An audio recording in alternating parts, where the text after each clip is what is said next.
So in this video, we've been talking a lot about connecting joists to mudsill with shear transfer ties. Now there's some houses that do not have joists. It's very unusual, maybe 1 out of 75 houses we work on. They're usually built between 1953 and 1956. Anyway, that's pretty much when we see them, and I have no explanation why they build them. You actually need to have a bigger foundation if you use this particular method, and concrete is much more expensive than wood. So I don't know what happened. Maybe there was a short time where concrete was really cheap. I have no idea how this happened, but sometimes we see it, and I need to talk to you about it just in case your house is like that.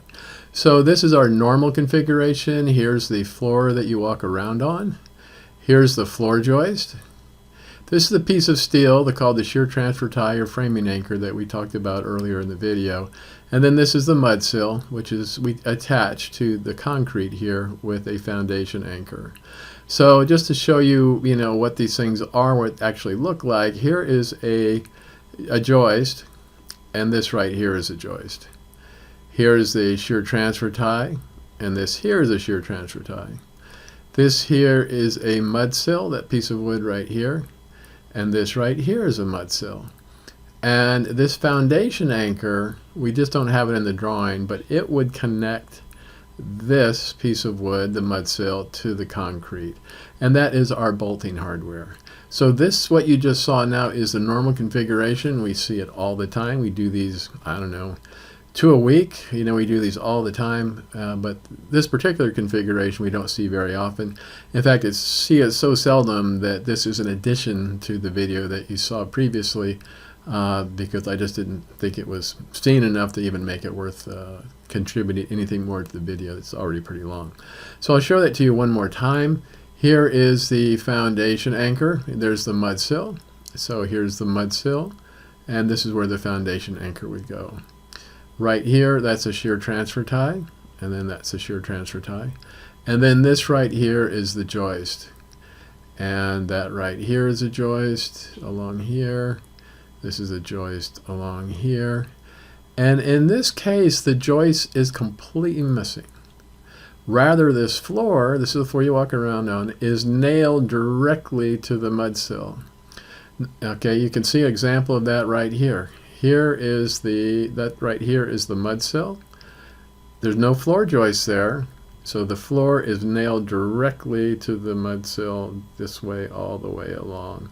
Now that's actually a superior way to do it. The reason we worry about the floor joist even sliding is because we're worried about the floor that you walk around on is gonna go, and you're gonna be standing on it and find yourself in the backyard.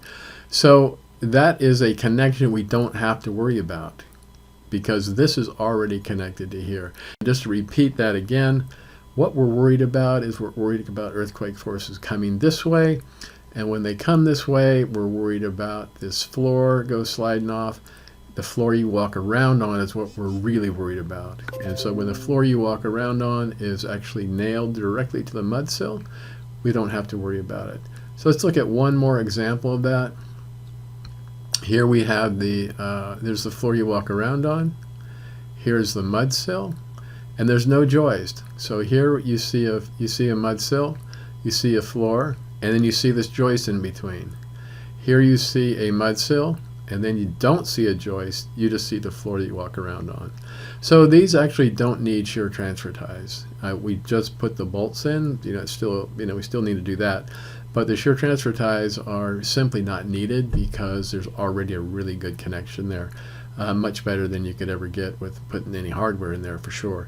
So you actually have a much better, much more resistant house if you have this configuration. Unfortunately, the shear transfer ties are a lot cheaper to put in. I mean, if you're looking at the overall retrofit, foundation anchors are much more massive.